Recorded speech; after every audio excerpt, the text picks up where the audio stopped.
মুখ্যমন্ত্রীর বার্তার পর থেকেই চলছে প্রশাসনের তরফে মাইকিং। ফুটপাতে যাদের ব্যবসা, রাস্তায় যাদের দোকান উঠে এসেছে, রাস্তা থেকে দোকান এবং সমস্ত জিনিস সরিয়ে নিয়ে যাওয়ার নির্দেশ মৌখিকভাবে দিচ্ছিল প্রশাসন। তবে যারা মাথা গোঁজার অন্য কোনো ঠাঁই না পেয়ে নিজেদের দোকান অন্য কোথাও সরাতে পারেননি, তাদের দোকান বৃহস্পতিবার উচ্ছেদ করল প্রশাসনই। বুলডোজারের কঠিন নখ উপড়ে নিল গরিব মানুষদের অর্থ উপার্জনের ঝুপড়িগুলো।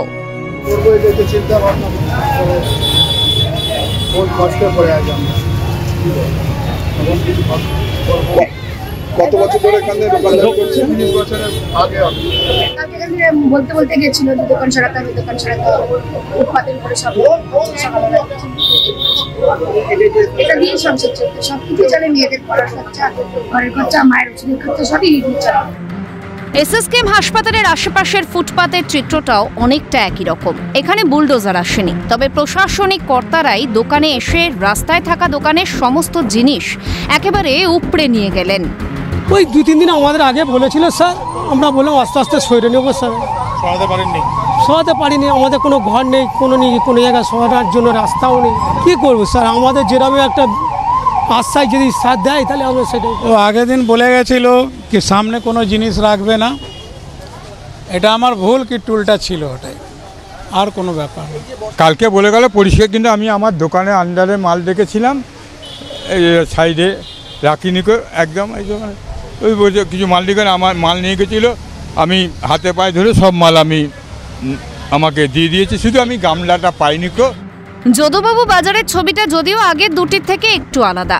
সেখানে কাজ হয়েছে মুখে বলেই, এমন দাবি করলেন 70 নম্বর ওয়ার্ডের কাউন্সিলর অসীম বসু। ফুটপাতের অবস্থা যেরকমটা ছিল তার থেকে এখন অনেকটা অন্যরকম। ফুটপাতের দুই পাশে দোকান অনেকটা সরে গিয়ে বেড়েছে মানুষের হাঁটার জায়গা। দোকানদাররা সহায়তা করছেন, জানাচ্ছেন তারা। কাউন্সিলরও দোকানদারদের সহযোগিতা পেয়ে খুশি, জানালেন এমনটাই। আপনারা দেখুন, আপনারা যদি কালকের ফুটেজ নিয়ে থাকেন, আপনারা দেখলেই বুঝতে পারবেন যে কতটা ভিতরে চলে যাওয়া হয়েছে। দেখুন, শখ করে তো আর আমরা বেরোইনি, আমাদেরও কিছু অসুবিধা ছিল, সবাই বেরিয়েছে, আমিও বেরিয়েছি, অন্য লোকও সেই একই কথা কিন্তু সবাই বলছে। আস্তে আস্তে তো সেট তো করছি দিদি, একটু তো সময় লাগবে।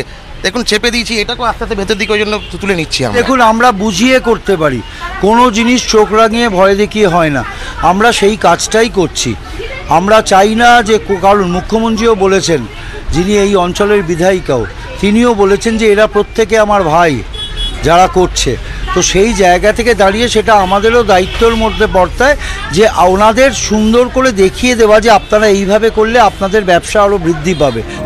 মুখ্যমন্ত্রীর বার্তার পর যেভাবে হকার উচ্ছেদে উঠে পড়ে লেগেছে প্রশাসন, তাতে অথই জলে পড়তে হচ্ছে গরিব মানুষদেরকে, যারা ওই একটা দোকান সম্বল করে চালান গোটা সংসার।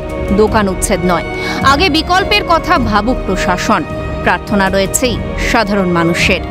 ক্যামেরায় গোপাল তপাদার এবং দীপ্ত চক্রবর্তীর সঙ্গে বিক্রান্ত রায়, দীপাঞ্জনা সাউ দত্ত এবং শান্তনু সাহার রিপোর্ট, ক্যালকাটা নিউজ।